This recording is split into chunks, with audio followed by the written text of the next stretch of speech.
Yo, it's your boy Russ in the building. I'm holding it down with Coach Oriana and my boy, my right hand man AI in the building too. You heard?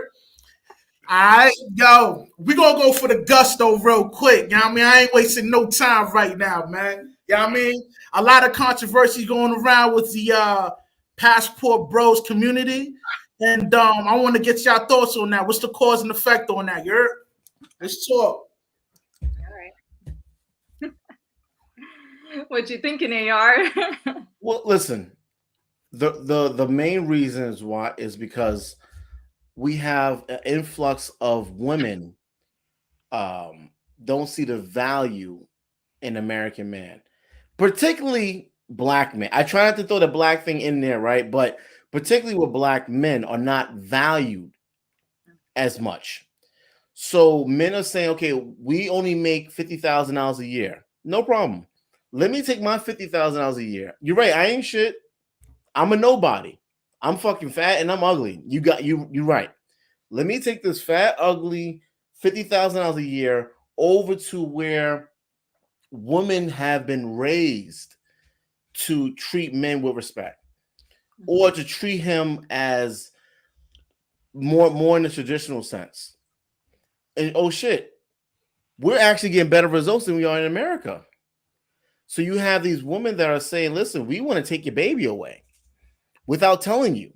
But these women over here say, no, we consult you first. We may believe in it too, but we'll at least have that conversation with you. So that's part of the reason why I've noticed a big difference. Now, when it comes to Hispanic community, a lot of them, even if it's a broken home, they are taught, even if it's a single parent, they're raised to, in a sense, praise and worship the man. The man is important. Your man, you got to keep your man.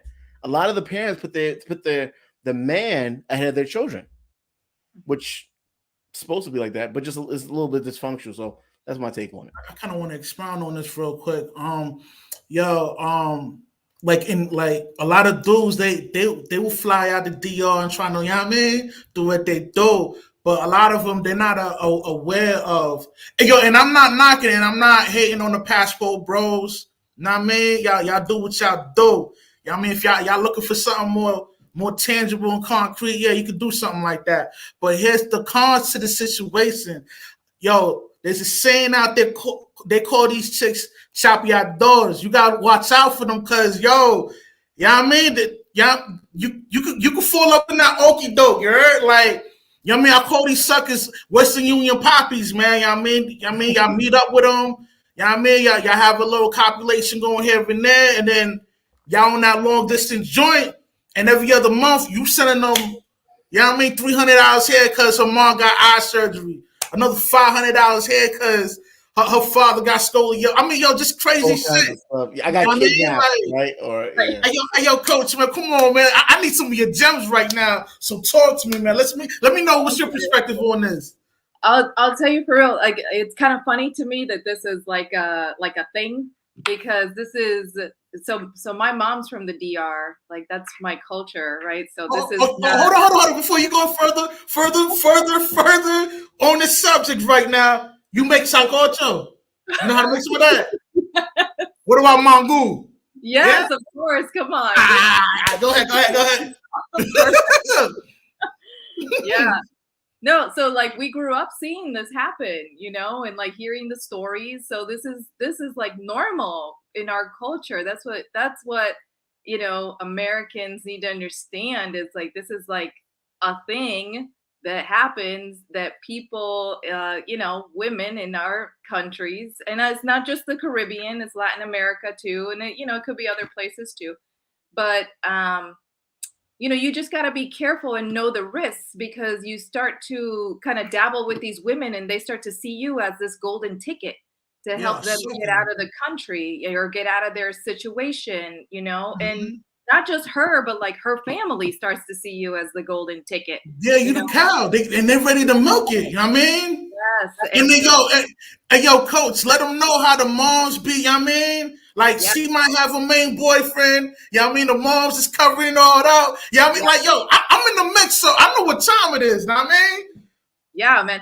You know, I would say if like as a man, if you want to do this, like you need to go live there for some decent period of time, you know?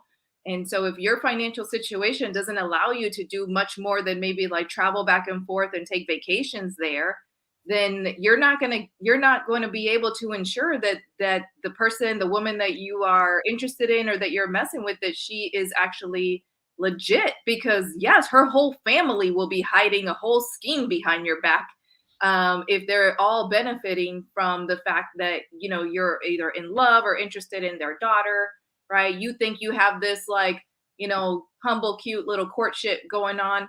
And yeah, you're right. Like the whole family is hiding and scheming something behind your back. That's like I said, I grew up seeing stuff like that.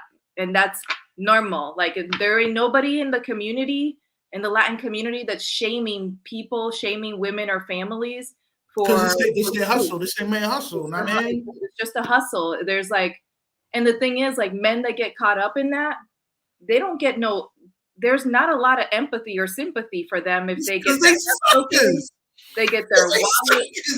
Yeah. My bad. They get like the perception of them is like, you know, tough shit. You should have known better, right? Or like you should have not come in here trying to, you know, pick up women without knowing more about it, you know? So that's why I say, like, I don't have anything against it, but just like go live there so that you know that the woman you're getting involved with is legit, and she's not just like milking a situation to try to get papers or to try to have like a child with you that she can give birth in the United States, right? Because that happens often too. Or like you go there, you bring her back and you get married, or you marry her there and bring her back, and then all of a sudden she doesn't actually want to be in a relationship with you. You know, that's happened a lot. You know, she doesn't want to be touched. She's not attracted to you, this, that, and the other. You know, as soon as she gets papers, she wants a divorce. You know, this stuff is really devastating for a lot of men. Yeah. And I want to say this too. Like, I think if you're going to make a move like that, you should definitely know the culture and the language, so that way you can have a better assessment on who you're going to lock down. I mean, like, because, the moment you come in there, you know what I mean, and, flash your paper, that only one thing is running through her mind is getting to the, you know what I mean, getting to that cash, or quote unquote getting to the bag, you know what I mean? And I think that, and I want to say this too, like, it's not only black dudes traveling abroad, you know what I mean, across the world trying to find love. You got white niggas doing it too, you know what I mean? Like, a lot of them go to the Philippines trying to, you know what I mean, work something out, and they get played like suckers out there too. You know what I mean? Absolutely. You got to realize, and really, like, any time that anyone from United States is going into another country, a developing country for all intents and purposes in comparison to the States, right? Like, United States, for people raised there, United States is like seen like this place where the streets are made of gold, right? Like, we grew up here, we know that it's not the case, but for them, that represents the possibility of coming here represents something else. It's another level of freedom for their whole generational, family lineage. And so if they can have a baby with you and have their child born in the States and not have to be with you, like they're willing. It's a W for them. I mean, yeah. And this don't happen just to American cats too. Like, this happened to Spanish niggas too. They'll go out there, wherever they from, they bag it. Well, they think they bag the shorty, bring them back to the States, and they do the whole bait and switch. You know what I mean? So, Brazil, same. Brazil, same thing. Brazil's even worse. You know what I mean? Like, I take that back. Let me retract that statement. But it gets gritty all over the place. You know what I mean? Well, my next joint, I want to ask both of y'all. Do you feel like, if we were to implement some of the old school traditional ways, would it increase the marriage rate? Talk to me. Let's expound on this. Can I touch a point on the previous question real quick? Go ahead, AI. Yeah, I'm sorry. First of all, shout out to Tough Love. He in the comment. Tough Love, what up, man? Tough Love. Hopefully you're subscribed, man. Subscribe to this channel, Sure. And Tough Love, actually, you'll have a dope conversation. But Rush, you know Tough Love? You know? Yeah, that's my guy right there. Salute to Mario. So, I call him Mario. You know what I mean? Mario, no joke. He's cool, right? Until you piss him, he's like, "What the fuck you said?" But he's cool. But listen, right? This is my thing, right? And I think this applies to even people in America. Don't date a woman that's not educated. I'm 37. So if I date a woman, I don't date young women either. You gotta have some. I need you to be fucked up a little bit of trauma. You've been through some shit. I like them young, fresh and green. I need some schools. I need maybe a divorce, harbor. I need some. I'm fucked up in the head, and you can't be all. You need some shit wrong with you. I mean, you need something wrong with you, right? So I need some dysfunction, not toxic, but you have to be dysfunctional a little bit, or I don't know, right? But listen, man, don't date even in like in Colombia, other countries, Dominican Republic too. There's women that work. They work. Yeah. People do have jobs. People do know multiple languages. People do have education, meaning that people do have a mother and father. So if you go to another country and you date a woman that has a child, it's the same fucked up shit in America. A kid that cannot speak and enunciate the words, you're in a fucked up situation. Where's the baby father? That question needs to be answered. So I think when you travel overseas, if you don't speak the language, that means you're just trying to get some. Can I curse on here or not? No. Now go ahead, man. Do what you do. Well, I'm gonna be respectful to Coach Ariana, right? But Thank you. If you're going to another country and you're trying to find a woman, yo, hold on, nah. Yo, I be watching a lot of your videos. Yo, you be cursing. Don't be cursing. Well, actually, this is another reason why men are traveling is that they try to kick off Kevin Samuels, right? It started with a homosexual, did the first petition.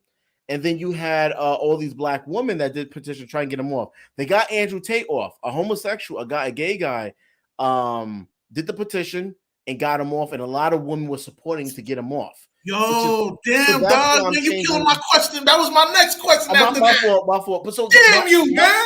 I'm sorry. No, keep going. I'm joking. Go ahead. And that's why I'm trying to tone it down a little bit. Maybe do some, I could curse. I could be going crazy, right? But men need to find a woman that's somewhat near their level. That whole thing with a woman just being dumb and just not knowing shit, and she's poor and she needs help, and you got. I like them stupid. Oh man, I like them young and stupid. A lot of these women, they pretend to be stupid. Especially in another country, you go to another country, they pretend to be stupid. They pretend to be stupid. Country. Yo, you got an extra That's not me.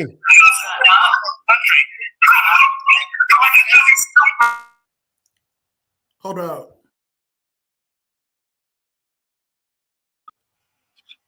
Yeah. It stopped. It's off. Right. Okay. So it's right. But that's my thing. The men that's going to be traveling, it's just like in the United States. If you're just trying to get laid, most likely the type of woman you're going to find are scammers. Meaning that they got a whole fucking team of dudes and their cousin. All these fucking Pookie and Ray Rays that have been doing 20 years in prison. Who do you think they're related to? The woman you're trying to fuck. Yeah. Them niggas that be robbing, stealing, killing people that, shot 4 cops, they have siblings. They have family. And they have nephew and nieces. So guess what? You're trying to date one of them. And they have the same mentality as their older brother, that dude that did time in prison. But the only difference is that they're female, so they're not as aggressive. They come out, they dress nice. And I'll meet you at the whole motel. I'll meet you at the hotel. Mm-hmm. You get in there, it's like 4 niggas in the closet. It's worse over in other countries. I mean, there was a report in DR. They was giving out hotel key copies of the keys to people to rob you. The hotel staff. So, all right, I'm done with my rant. So y'all remember the other question I asked, right? Or y'all want me to say it again? If you don't mind, yeah. Yeah. All right, if we were to implement some of the old school ways from back then to now, do you think that would increase the marriage rate today? I mean, I'm gonna say the reason the old school ways went away is because feminism showed up. Oh, see, I like you, Coach. Keep going. You know? And so that started happening in the 60s and 70s, and that's the only reason that stuff went away. So for as long as that mindset exists that puts men and women in competition, and really it's not even men competing against women, it's the mindset that is being imparted on women, telling us that we need to compete with our men instead of align and collaborate with our men. You know, so that put women against men, in, you know, first starting off with men in our own race, and then expanded to like all men, you know. And the fact of the matter is that that shit initially started as a white woman's issue, you know. Right, Feminism right. was started by white women to address grievances that they had against their own white men. And then they brought along first Black women and then Latinas, and other races of women, so that, you know, try to impart on us that we should also take up grievances with our men. But that was never our fight to begin with, and Yes, right. Yeah. that's what led us to the place that we're at right now, right? Where like men are dealing with women that are really uncollaborative, not submissive, you know, combative on the worst side of it, and competing with men rather than collaborating and aligning, you know, considering the fact that like men are our own sons and fathers, you know, like what the hell are we doing with competing with them, right? Like our Right. brothers, our Well, our uncles, like what the hell? Why are we yeah, against it?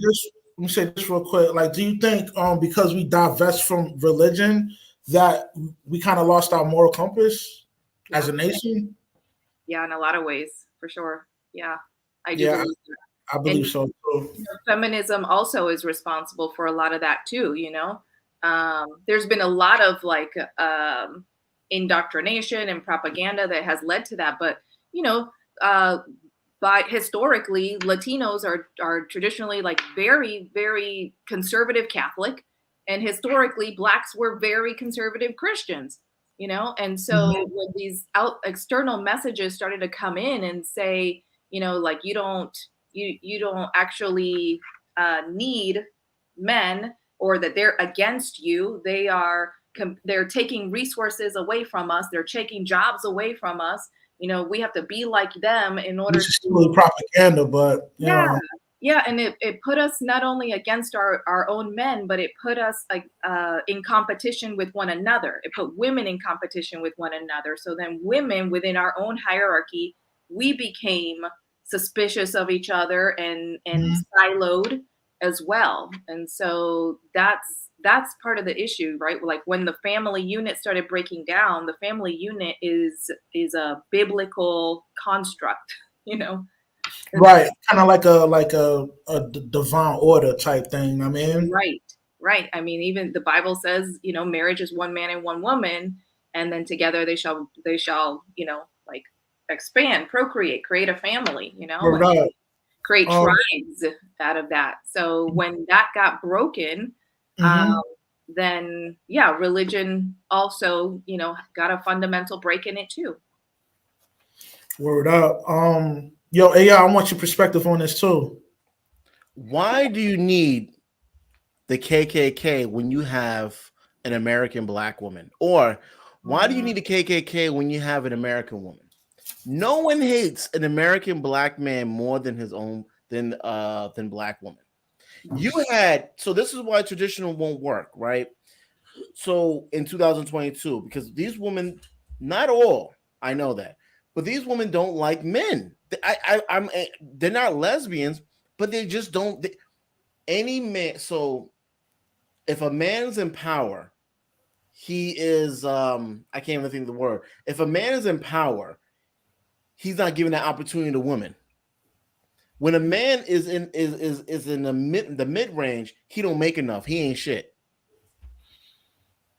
You know. So Mhm. only a Black woman will call Martin Luther King Martin Loser King and get so many praises. Did y'all see that whole thing with I didn't. uh You talking about that light skinned chick, right? Yeah, the one that's a comedian that's not funny though. who would talk about Martin Luther King has stamped his ground. White people, even the most racist white people I've never heard talk bad about Martin Luther King. I mean, Right. even white people. But what I'm trying to tell you is that this is a society where this is a woman that we're dealing with.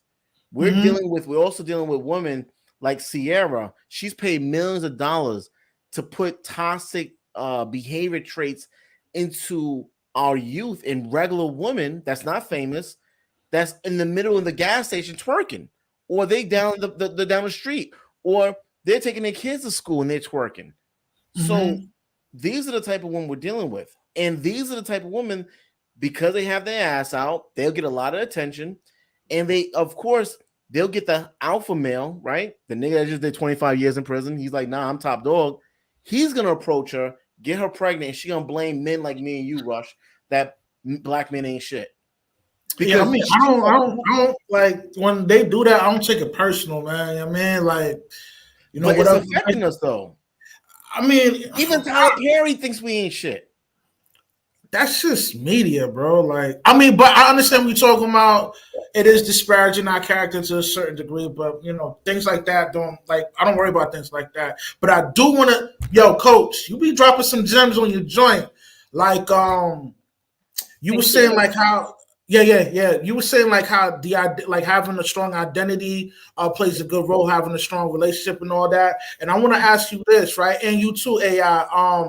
If a male is dealing with a female, right, and he by any chance loses his sense of identity, wouldn't that cause the female to exercise hypergamy on steroids? Yeah, I mean, I would hope that would be part of a conversation that she would be engaging in, right? But it's like that's going to depend on her level of emotional maturity and her ability to communicate her needs. But anytime that a man drops out of his masculine frame, assuming that that's been the context of the relationship, the woman's going to feel it. Well, hold on. I ain't gonna say masculine frame, but you dead on though. But I will say this: a lot of times when dudes fall into hard times and they tend to show their vulnerability, they tend to look weak. You know what I mean? And yo, like I said, I be watching your videos. Like you mentioned, like yo, a dude should never show his vulnerability to the female like that because yo, if she is gonna look at you, you know what I mean? Like mad weak, so you gotta remain stoic 24/7. You know what I mean? And I thought that was dope that you kept it a beam like that. You know what I mean? Yeah, I mean, I think that a man can show his woman that he's struggling with something, but like don't show her so much that she gets scared, that she's starting to feel like, oh, he's losing his footing. If she starts to question your ability to protect and provide, she's going, and this is subconscious. It doesn't mean that she's a bad woman.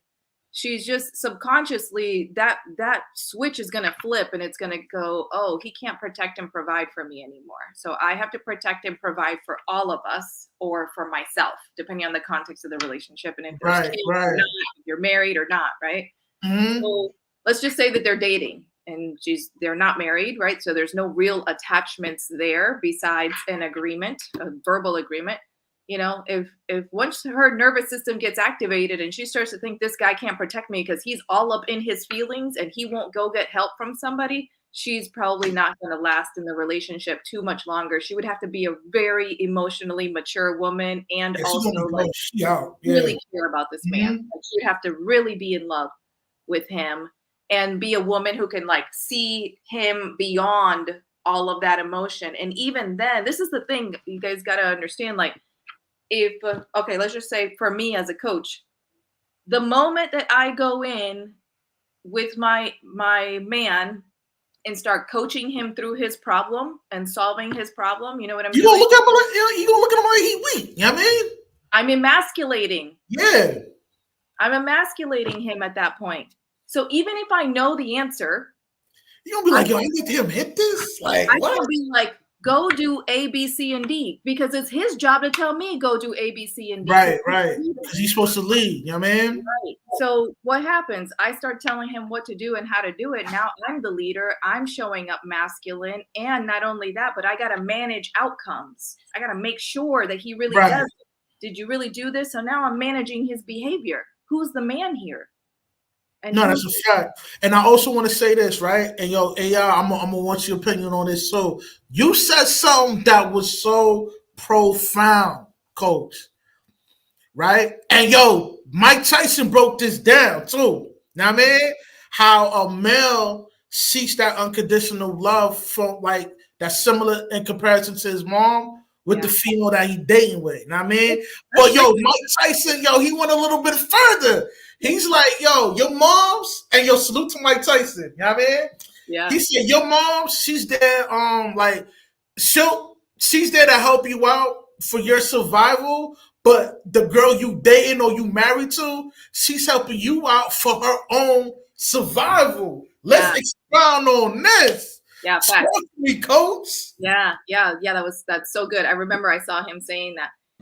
This is part of the what shows up in some men when they have maybe they weren't raised by their mom, or they have a not a good relationship with their mom left, or they just have some sense of abandonment from a mom. Anyway, the point is that in their heart, whether it's conscious or subconscious, they feel like they missed out on being fully loved and accepted and nurtured by a mother. So then subconsciously, they're out there looking to get that from romantic partners. This is the where the problem comes in, is that there is no woman out there in the romantic partner context that can fill a sense of something that's missing that was created by your mother. Right? Just like I can't get my romantic partner, no woman can get a romantic partner to fill a gap that was created by the relationship with her father. Right? And then that's like, socially, people call that daddy issues. What's the equivalent Right, of right. a And man? you also said like, yo, a dude should not be seeking that kind of love from his counterpart because it's not even feasible for her to even move like that. I mean, No, like and the thing is, some women will step into that role because they're already presenting masculine. And so let's say if she finds a guy, let's say you meet a woman like that who like very naturally just steps into this motherly type of role, right? She's overexpressed in her mother identity, and she's putting that on you as a man. Now, if you accept that, not only are you going to feel emasculated the entire time you're in the relationship, you're going to feel unheard. You're not going to ever be like placed in the position where you can lead freely. But she's also not going to be submissive, so you're always going to be like this. You're always going to be clashing and having power struggles with her unless you do submit, right? Like that's right, your only choice: submit or be in a constant power struggle with your woman, because she's in her masculine and she's mothering, which is even more emasculating for men. But think about it, because as a mother, we have to direct and manage our kids, right? That right. is direction and managing. That's masculine energy, right? So the moment I start doing that to my man, I'm showing up in my masculine, right? Like if he doesn't put a stop to that, then he's allowing himself to be emasculated. And that's a fact. Yo, AI, what's good? Jump in. Talk to me, man. Yeah. What's good? What's your thoughts on this, man? Well, we do know that men suicidal rate has been increasing. Okay, now so where are men supposed to express themselves? Where are men supposed to have this safe space? We know we can't do it on the internet, which is part of the reason why I'm changing a lot of my tone, because imagine I have one of these people, this $10 million, this subscriber that has 50 million subscribers, and he says, you know what? He's too masculine. No, he's too masculine. Take him down. YouTube is going to cater to him. Yep. All they got to do is find one little clip where I'm saying fuck these or whatever, right? Right. So where do y'all think that men can go to that's a safe space for them to? Men can't go to their friends anymore. Why? Because we see men are screenshotting their personal comments, their personal emotions, or maybe they was drunk or something like that, and they expressing themselves and they're recording them. And when they get upset, they put it all on online. Then what else? A black man went to a therapist recently. Yo, yeah. Okay, she lost her job behind that. Hold on. So now we got therapists talking shit about black men going to. We're going to see. So we're saying, okay, you know what? I don't want to commit suicide. I don't want to quit my job. I don't want to beat the shit out of my wife because she's annoying. Let me go get help.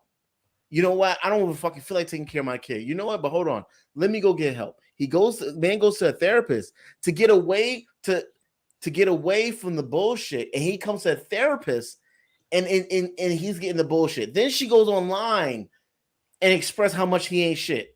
She didn't say his name, but he know who he is. So where can men go? We don't want weak men.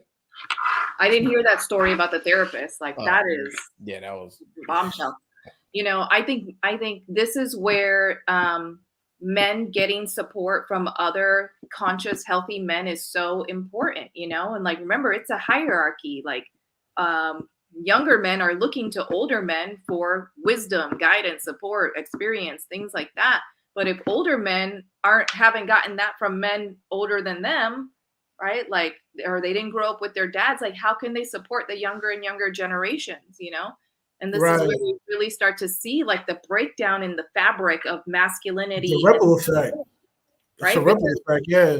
Absolutely, because historically it was the same with women. Our grandmothers, our moms, our aunties showed little girls and teenage girls how to relate with the opposite sex and how to become a wife.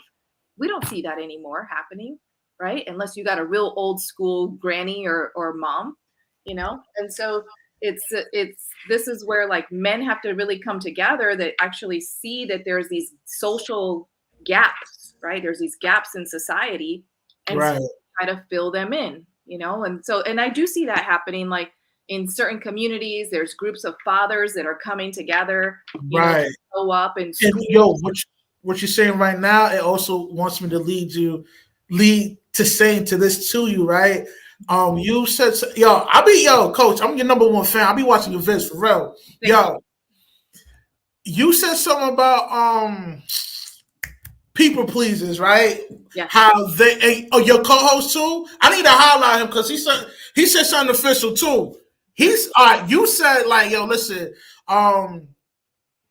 because somebody becomes a people pleaser is because like, yo, it's something was lacking within their immediate family, like, you know, parents or, you know, mother or father was around or whatever, and you say that it converts them to becoming a people pleaser. But your boy was like, yo, he said something profound too, because he was like, yo, listen, like, yo, a lot of times people that's our people pleaser, they're really doing that to stimulate themselves because of whatever anxiety they feel, whatever anxiety that they feel in that their friend is going through, it helps them to stimulate themselves by helping them. So really, they doing it off of selfish nature. And that's what a simp is. A simp is a people pleaser. And what you just mentioned, yo, a lot of simps, they derive from single parent homes. Know what I mean?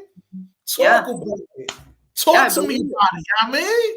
I mean, we just know statistically what the outcomes for men that are raised by a single mom are different than the outcomes from men raised with both of their parents. And it's the same for women, right?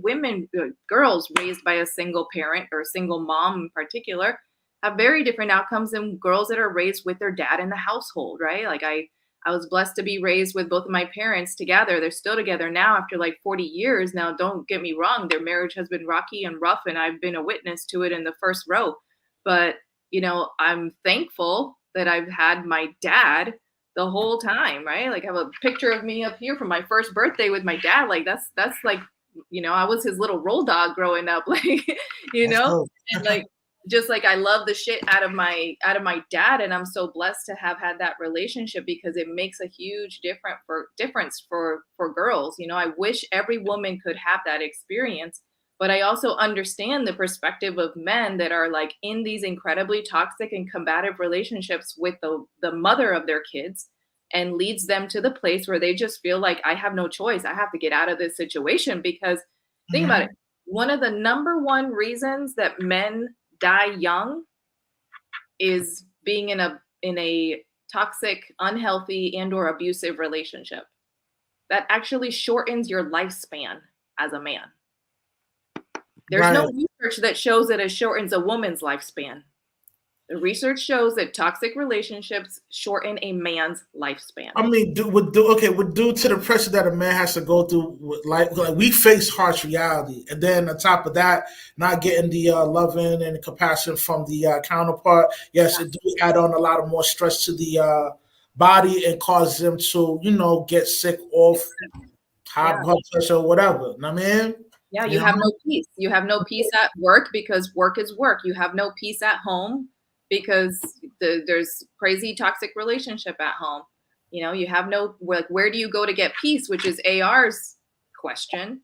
Right, and and I also want to say this to the both of you, right? Like, do you think that men are losing a sense of freedom of speech? Because look what happened to Andrew Tate. I mean, like, yo, you know what I'm saying? Like, he's banned off all all social media digital platforms. You know what I mean? Like, yo, this dude is like banned. Like he got leprosy or something. I mean, like, do you think that we're moving towards a world where men are not soon not to have any type of freedom of speech? And if so, expound on it. You know what I mean? I want to hear it first from you, coach, and then my boy AR.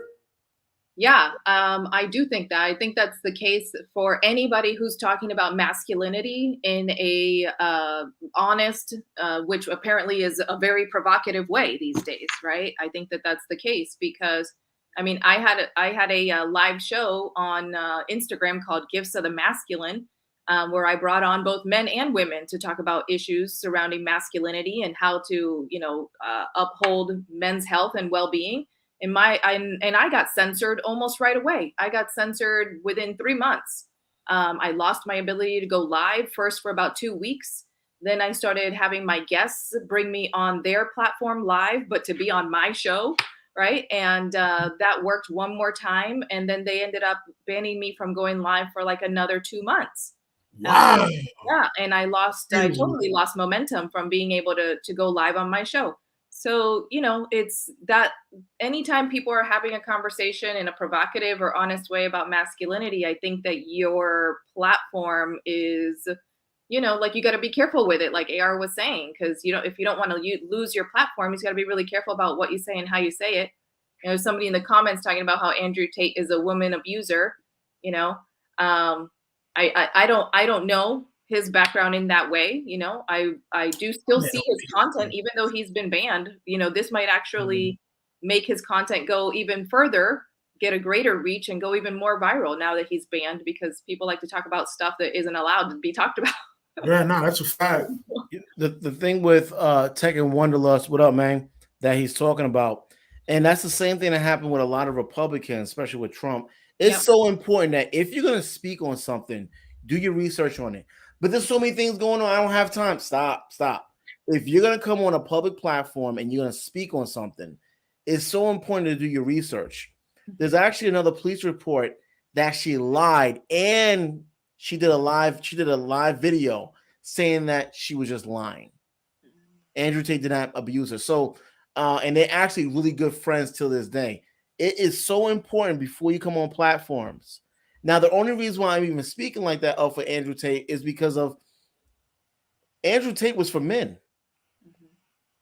What was his main, now besides the rhetoric and all the stuff he was doing, what was his main message? Get the fuck up and get to work.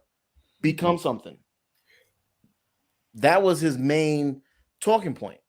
So what I believe is that either men are going to do two things. Either they're going to get into Hollywood, do that weird ritual shit, do like Tyler Perry, dress like a female, cater to women, get your male audience at the same time, wear a dress, do all that bullshit, and then when you get to where you need to be, then you as long as you have your goal in your main goal in mind, then you switch it into what you want it to be, which is giving the men's, because now you got, okay, so you lost 50 million women, but you got like 2 million men.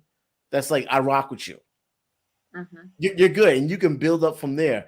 We lost Kevin Samuels. Kevin Samuels, whether you like him or you didn't like him, he was the leadway. He was getting into movies. He was the leadway for people like me and you, Rush, having the freedom of speech. They try to ban him too. It didn't work though. So he was the first man, especially black man, that pushed his way through. As far as I know, he wasn't a homosexual, and he was able to really push himself through. And that's really the last. I don't, hopefully there's another man, or there's another side to it. If you don't want to take that route to be fake and then be real, men have to come up with their own shit. Meaning what? Stop bitching, complaining. When was the last time? Like, I hear a lot of black people talking about, oh, the white people don't teach the stuff inside schools. They don't teach about Black history. Okay, motherfucker. When was the last time you've been to city council when they're doing their votes of what's going to be allowed in and out of schools? Yeah. I've never heard no one say, "Hey, listen, I was at city council and they didn't listen to us." Have y'all heard of that? Have you heard? Because I hear people say that they want these type of curriculums inside of public schools. Okay, but you're not there where they're voting for those curriculums.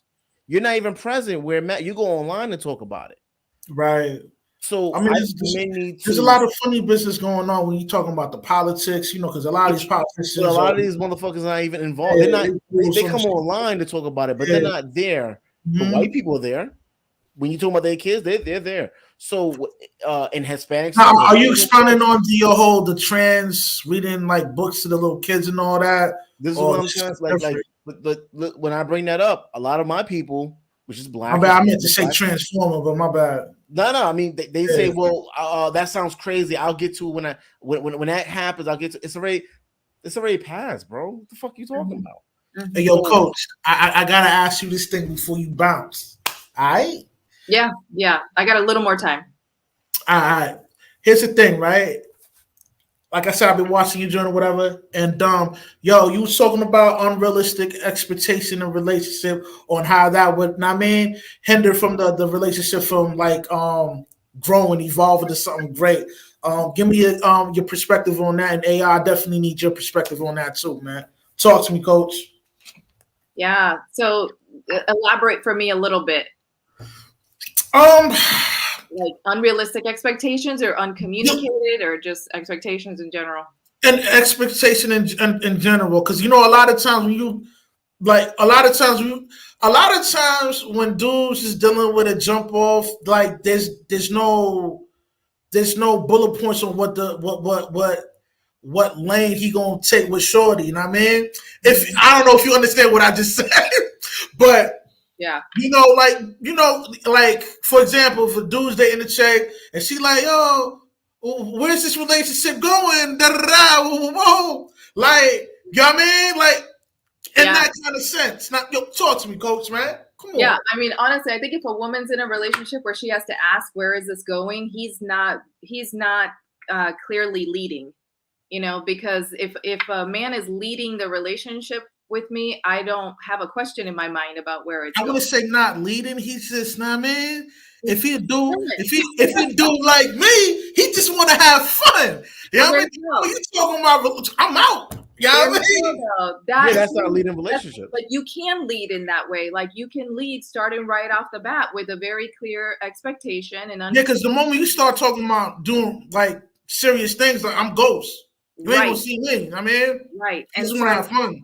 So ideally, if you show up very clear and very honest, like I'm just looking to have fun relationships that are mostly, social, like not long-term relationships, short-term, whatever way you want to describe it. When you show up powerfully in that way, you'll attract women who want that too. Where we have problems is when we show up wishy-washy or silent about what we're looking for, and we attract a person that's looking for the opposite. And then when they show up, we still engage, we still play with them, right? Like leave that person alone. Like if she shows up and you're like, yo, I just want to play and have fun. And she's like, oh, I'm looking for my husband.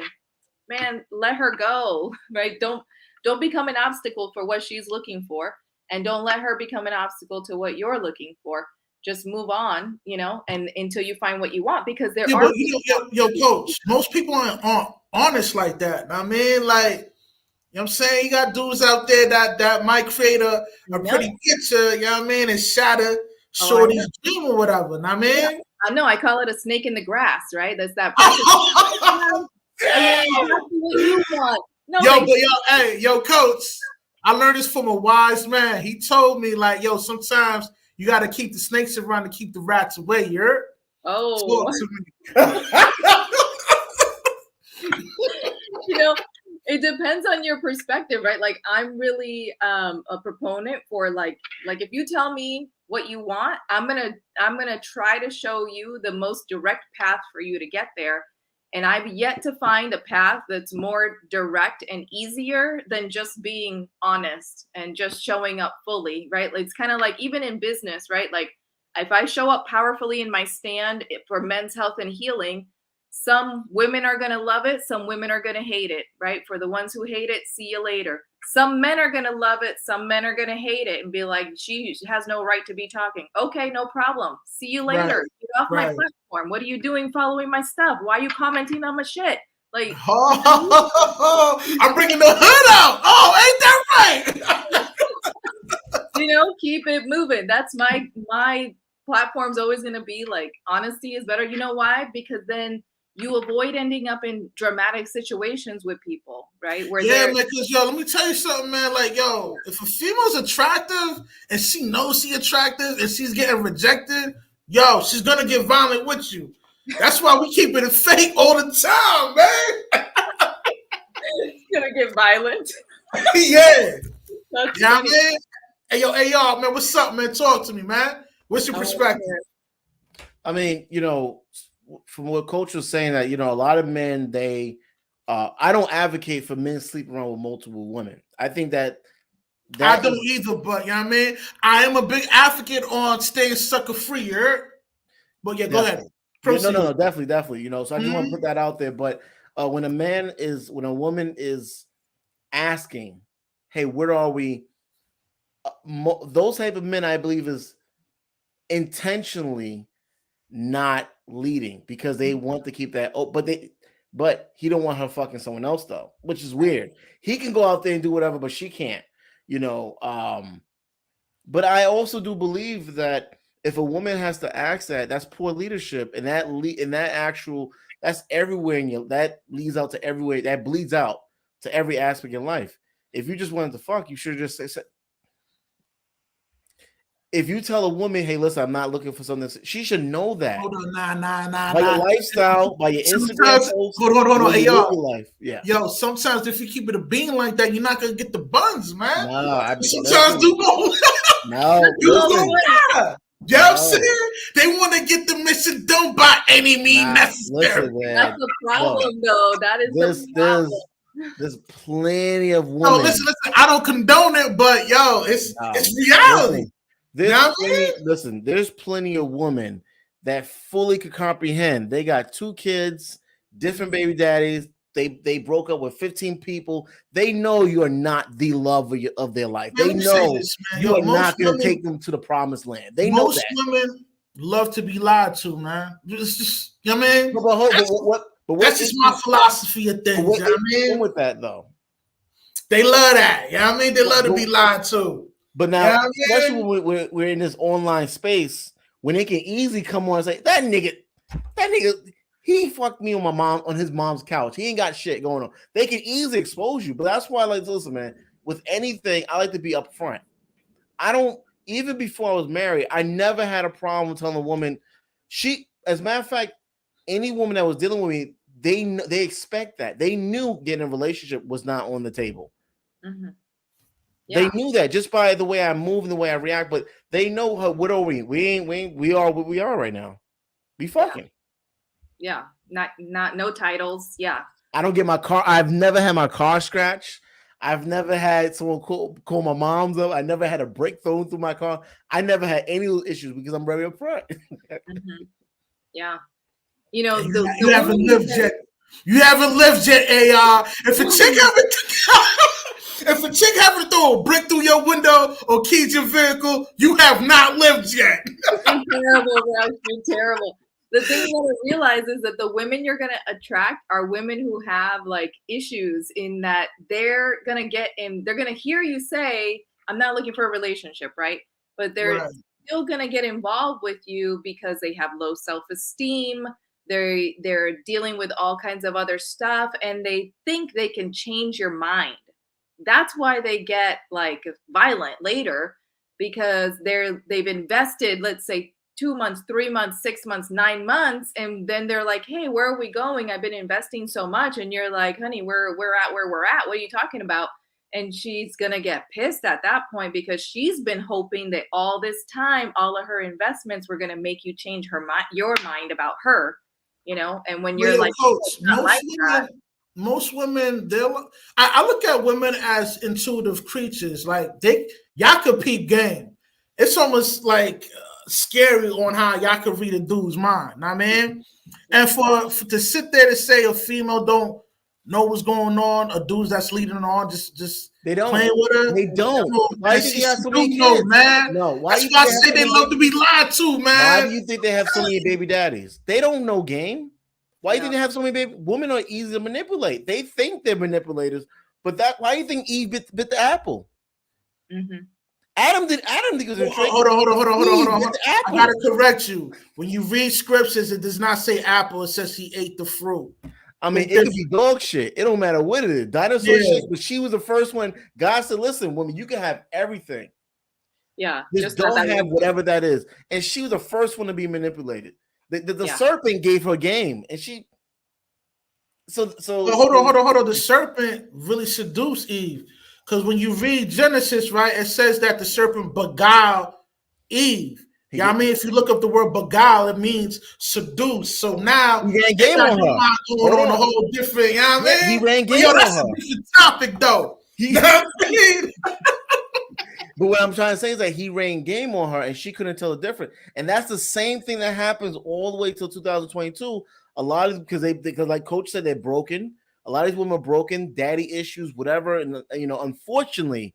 Mm-hmm. A lot of households, there's a lot of molestation going on, men and women, but and so they're looking for this love. They're looking for this love, and men know they're looking for this love, and that's why they do the dumb shit that men be doing.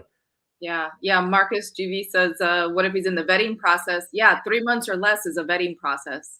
Like I'm really convinced a man knows in less than 3 months whether or not he wants to be with a woman long term.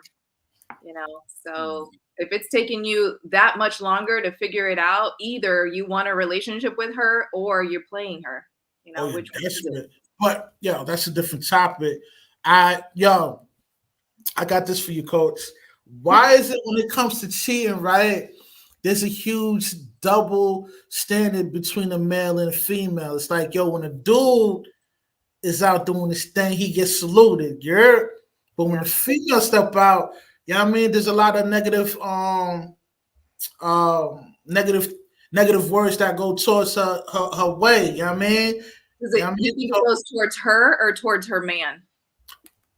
No. The man's always gonna get big out for stepping out. He always gonna get love for that. But when the female step out, it's a gap.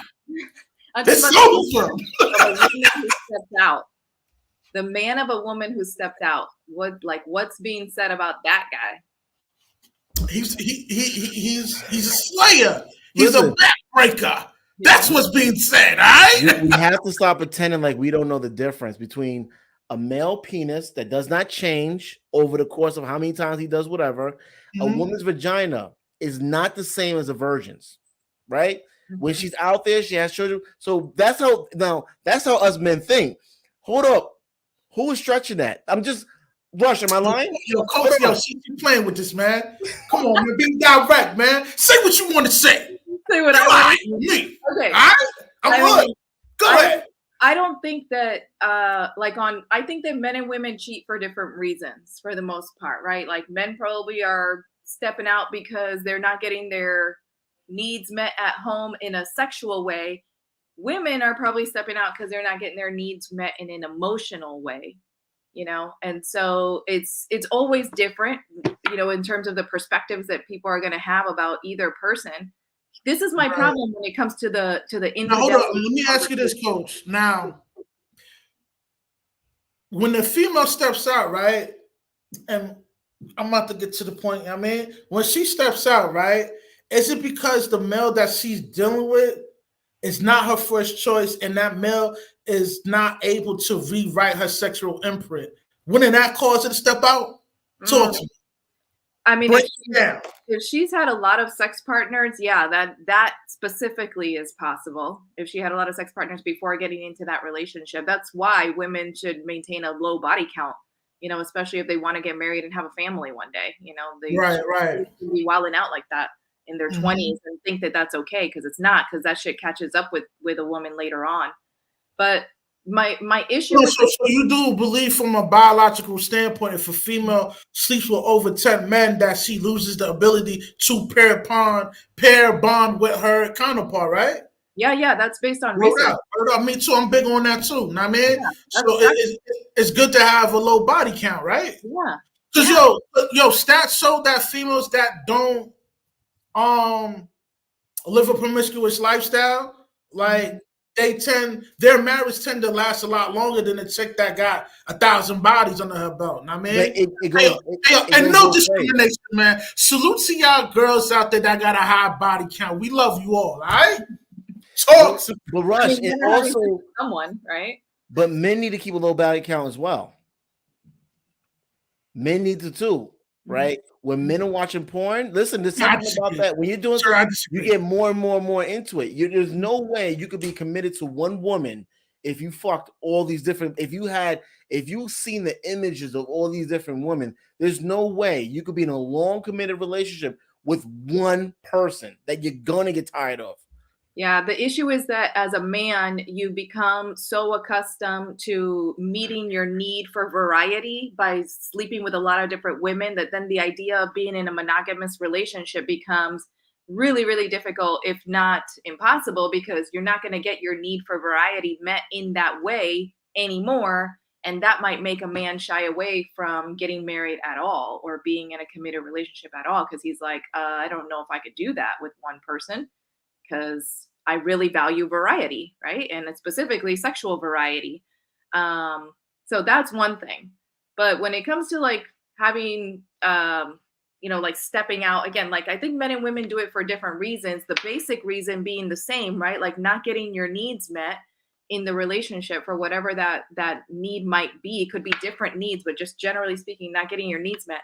Where I disagree with the way that the social conversation goes is that there's only one person at fault, and that person is exclusively the one that stepped out.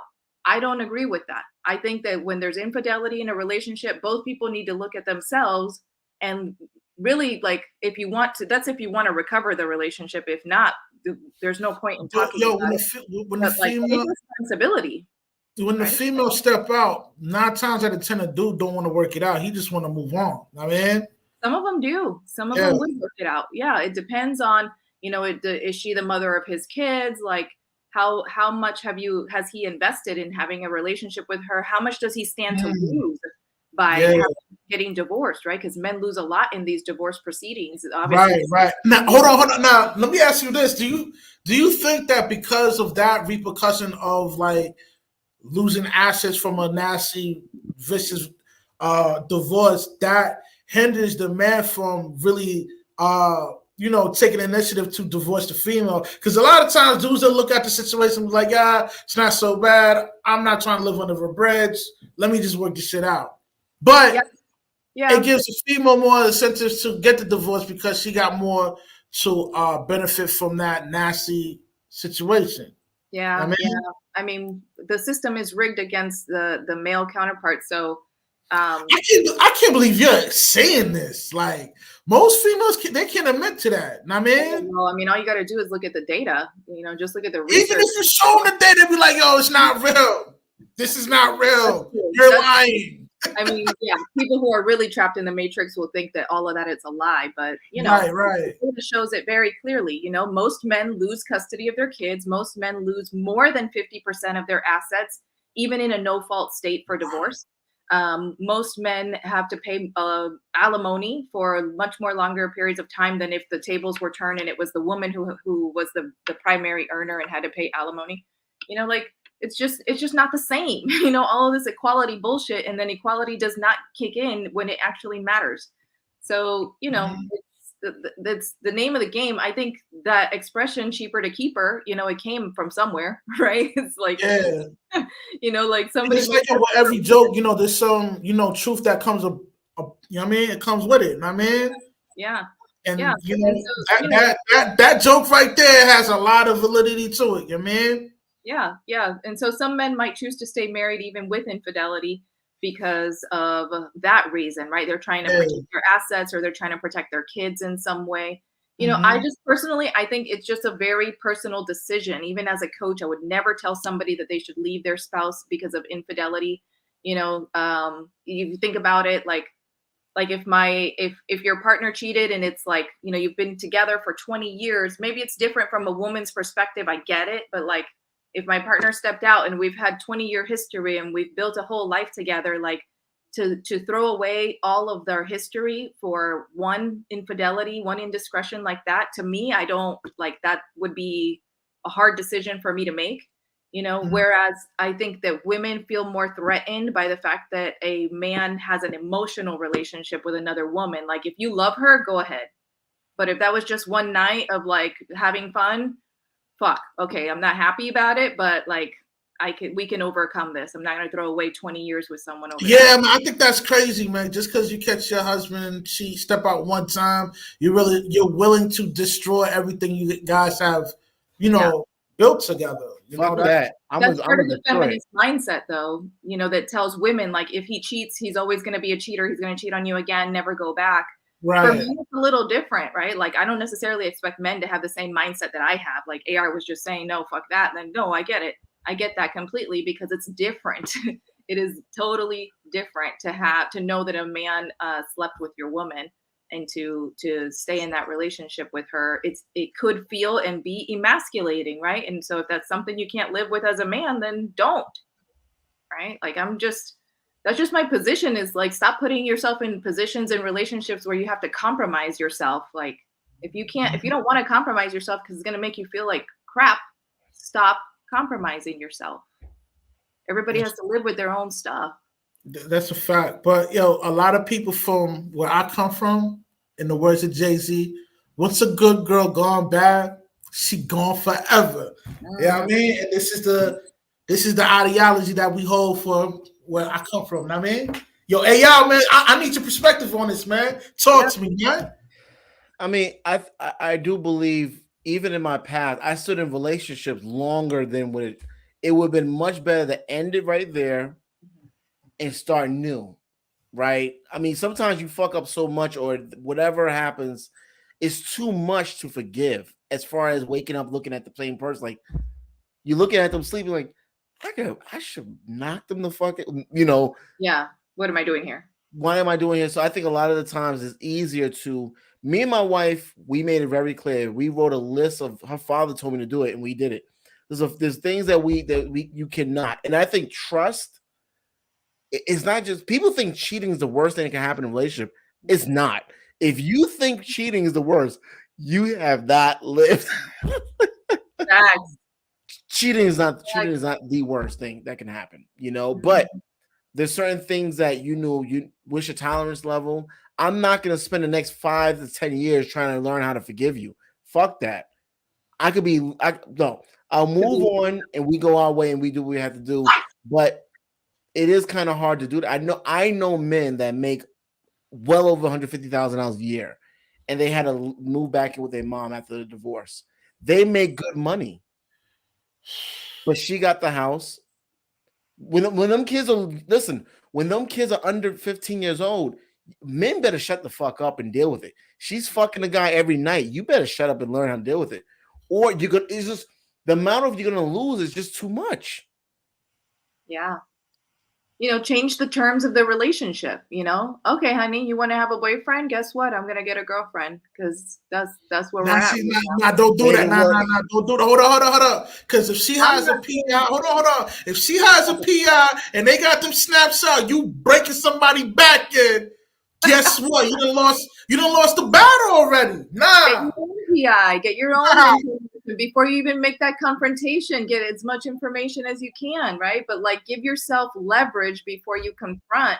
And sometimes you gotta be open to changing the terms of the relationship, right? Like, go be with him. You and I, we're not going to have a sexual intimate relationship anymore. You can have your boyfriend on the DL. Don't fucking embarrass me. Don't bring that person around public. Don't bring this person in our house, right? Like, let's make some rules around it.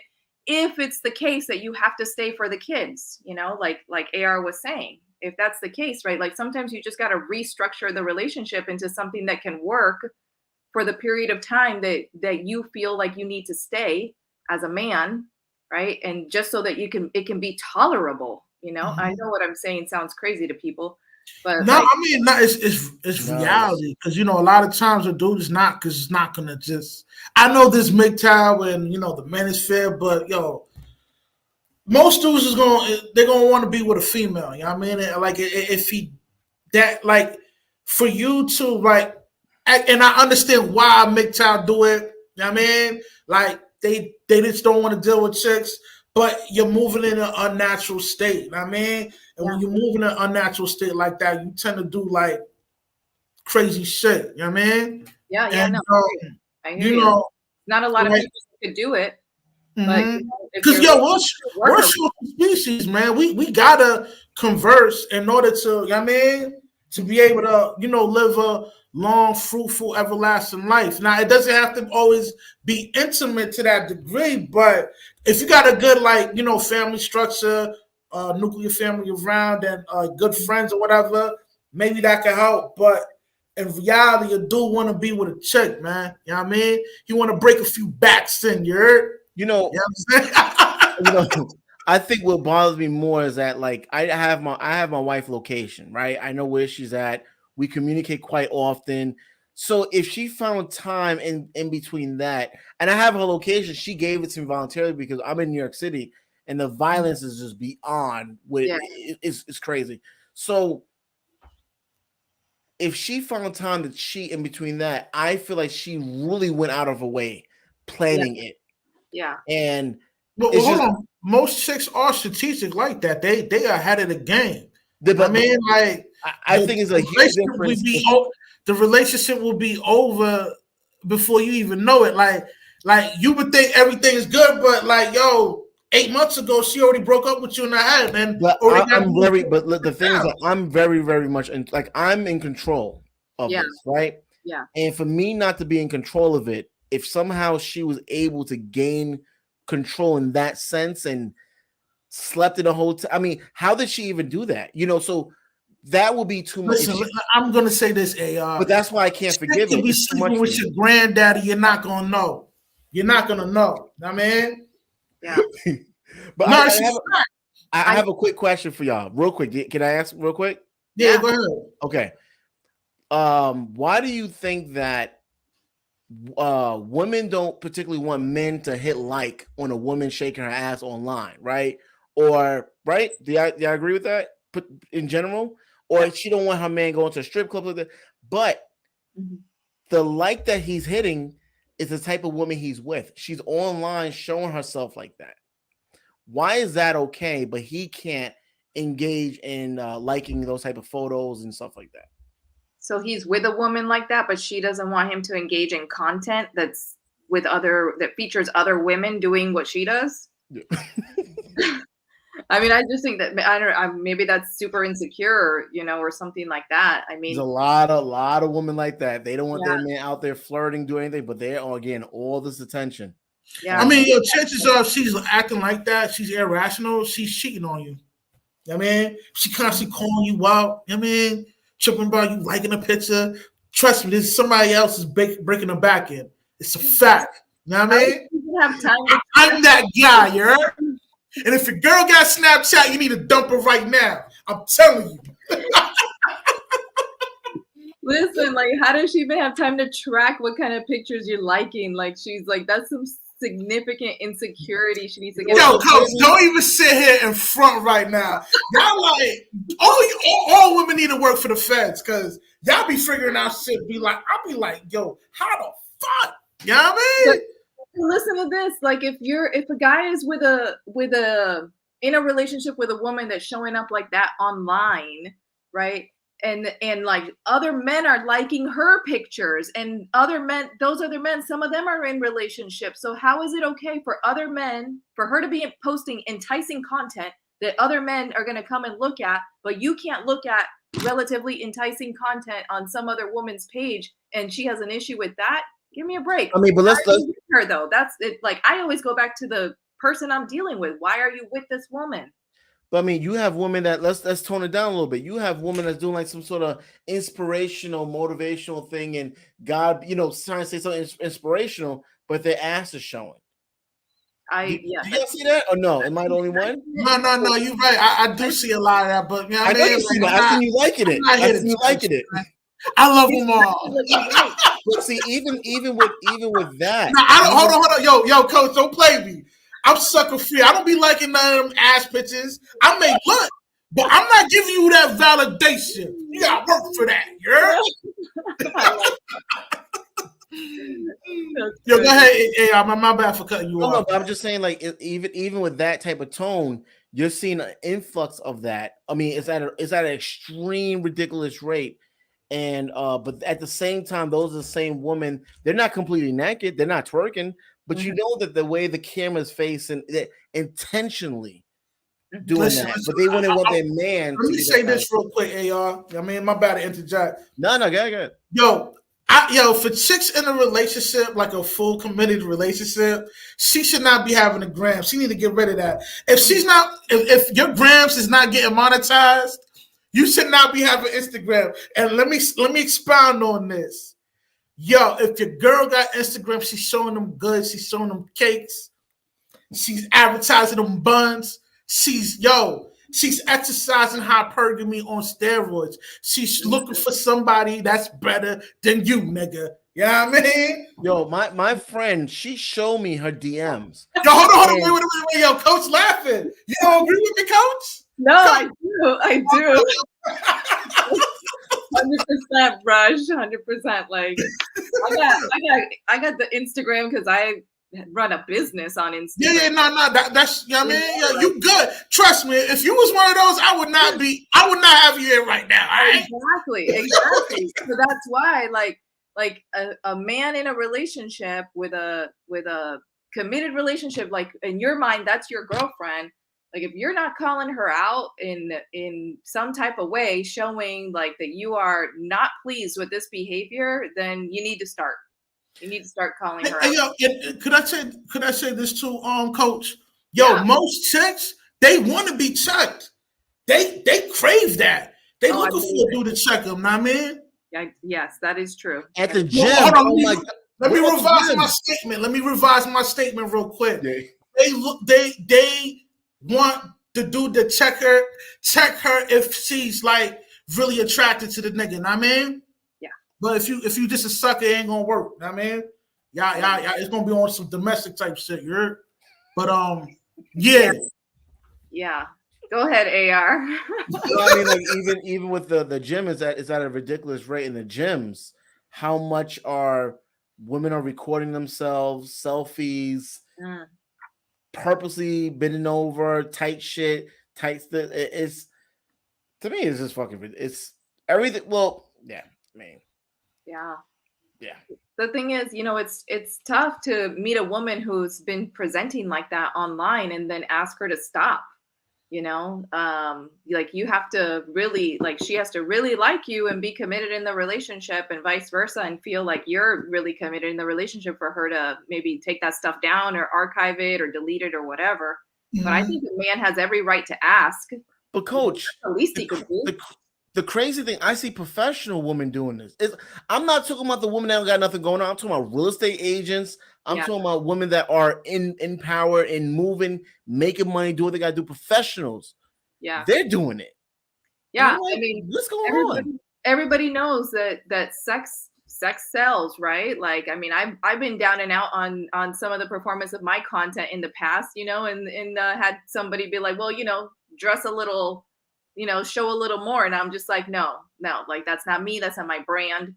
Like, get out of here with that. Yeah, like you're actually doing it the right way. Because let me tell you something. If you're building your brand off your aesthetics alone, it's not right. I mean, you can build a huge following, but majority of your followers ain't gonna buy whatever product you're gonna sell. Know what I mean, it's not gonna be a tangible what's the word? I'm like, you're not gonna make that passive income off that. I mean, Right. And that's the mistake that a lot of women who are, it's a rookie mistake but for women. this is why I like you, coach, because how you doing it, you're doing it a hard way, and you're building up. I'm seeing you on different platforms before mine, but it's all good though. You know what I mean? You doing your thing, yeah? So we found each other. That's no, I want to. You know what I mean? I want to salute you on that. I mean, yeah. Thank you for that. But that's a real mistake that a lot of women are making in business, is that they realize, oh, my content's not getting a lot of exposure. Let me, show this. Let me this. Let me that. And so they're falling into that trap where they're trying to bring on followers, basically, and followers don't pay you anything, right? Like that's like you need to have engaged audience, but like they're falling into the trap thinking, let me just get followers by being a little bit more provocative in my dress or whatever. And they don't realize that they're not getting the type of audience that would actually pay for their services. So who cares if you got a lot of followers and if it's just a bunch of thirsty people that don't care about what that's all it is. You know what I mean? Yeah, like they're not there for your intelligence or your skills or your business know-how. They're just there because they want to see something, then what's the point? What's the point of that? I would call that woman out, as a fellow woman and just be like, yo, sis, you getting clients from your profile showing up like that? No, let me school you. Why? There's some people that I know that they've been doing this for a long time, but they just did really well with finding a niche of a small group of people. And this small group of people, I know there's one guy, he has like a group smaller than maybe 80 people. It's 80 people within his network, but they're paying their 80 people. His course is like $4.99, something like that. And they're paying people. He just really focused on the demographics, where exactly are people looking for his content. But that's a good thing. That's a good space. But unfortunately, with the 2022, you got to get attention. I mean, I'm on TikTok competing with people that are jumping off the fucking roof and surviving. Like the people that take a hammer and go like this, bang, ouch. That's who I'm competing. These are the people that I'm trying to compete with actual real content. I'm like, how the fuck do you do that? So it's that shock value. You know what I mean? Like it's shocking people just to, take a look at whatever they got. But that's one of the marketing schemes you could get popping in, to sell something, or whatever product you want to sell, Yeah. I guess, Yeah. You gotta be, people gotta know there's a difference between getting attention and getting buyers, on any of these platforms. You don't have to be too intelligent to get attention, right? Like you could just be one of those people who hits yourself with a hammer. Or put glue in your hair and become rich, right? There you go. Gorilla glue in your hair. Yeah. But to actually sell meaningful services or products to people, or to actually get people to trust you, that's a whole different conversation, Right. And you know what? Like, as a good salesman, you don't want to be the guy that's like, looked at like a snake. Yo, I'm saying it wrong. I'm in the grass. Like a dude that sells snake oil type shit. I really believe when it comes to social media, you don't want to deceive your consumer, man. You want to give them some good shit that they'll come back and I think in 2022, showing going to a car dealership, ask the car dealer, okay, can we test drive this? Park it. Hey, listen, here's $20. Let me take a picture real quick. Like doing shit like that. I know people they build their platform like that. They take the day and they go around to these different dealerships. They rent a car for like $1,700, and they go to the different dealerships. So when they pull up in that car, they know, okay, this person used that kind of money. So being a snake, a sleazy person. I mean, you have a pastor that recently he's just shown all this he has a congregation of only 20 people, but he has over $3 million. Look at all these fucking pastors.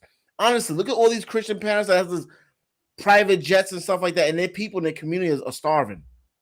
So listen, in 2022, if you're real and you're positive, it's gonna take a long fucking way. But if you're a sleazeball, even people know you're fake. they still give you that kind of attention and support you. Yo, salute to you, Sir Hal. I see you in the building. Salute to you. My bad. Hey, my bad. Yo, Coach. Yeah. I got another thing to ask you. See, I'm your number one fan. I know you like, damn, this nigga hit me with everything on my shit. You know what I mean? Yeah, I be watching you. I'm watching you. No, that's good. That's good. I love it. AR is my boy, and I got to be on his show, which was awesome. Oh, yo, keep it a bean. I'm doing better than AR right now. Flare. I'm joking. Don't get mad. But yo, you and your co-host, and yo, we gotta do a second collabo with your co-host because you dropping gems too. Know what I mean? Yeah, we'll line that up. Know what I mean? But yo, you want to? I mean, your co-host and yourself, right? You mentioned that, like, yo, having conflict preserves a relationship, and how it's a healthy thing to have a disagreement within the relationship. And I want you to expound on that, and I want AR to expound on that, man. Talk to me, because you married, you know what I mean? Yeah. You know what I mean? So there's a way that you can have conflict in any relationship, not just a romantic one, but you can have conflict in any relationship in a way that actually brings you closer together, and part of that is learning how to fight, like how to fight well, right?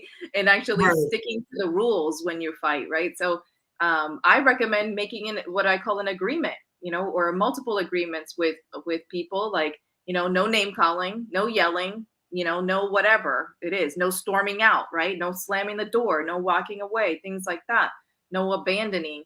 And these are just like little rules that you make in a relationship that dictate this is how we're going to engage fair in a fight, and if you can actually stick to the rules, both of you or whoever's involved, and fight fairly and fight clean, like think about the same thing in the boxing ring, right? Like if you can fight clean, then you can have a fair and entertaining fight where you walk away. Even somebody might have lost upper hand or face, but you don't hate each other, right? Like you can overcome that.